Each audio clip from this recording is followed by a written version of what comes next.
Bismillahirrahmanirrahim. Assalamualaikum warahmatullahi taala wabarakatuh. Iko sekilas uraian dari kurikulum Cipta Ninik Mama Unggul.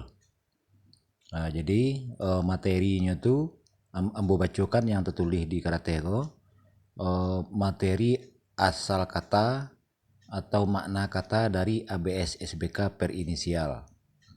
Yang kedua, sejarah dinamika populasi leluhur di ranah Minang.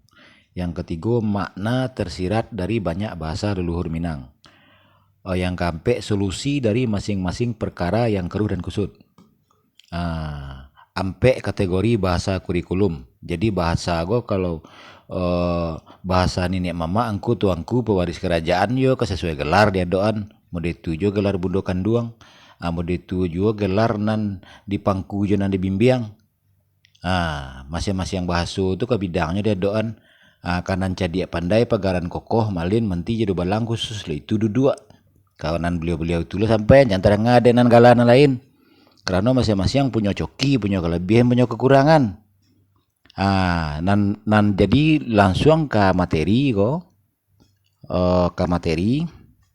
nan inisial SBK tadi itu harus dimulai dari definisi kosakata adat. Berikut contoh perkara adat minimal sampai supaya beko berjalan bahasan indak keluar dari koridor adat doh.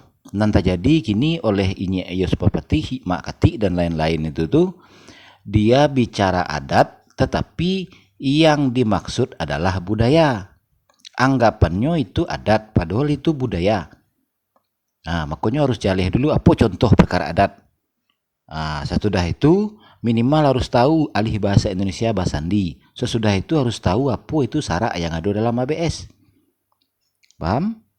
Itu beko syarat dalam SBK lai. Itu Basandi dalam SBK, Basandi dalam ABS, jo Basandi dalam SBK itu lain.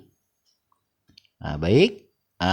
Sudah itu paket sejarah manusia dan sejarah jatuh bangunnya kerajaan kesultanan, sejarah era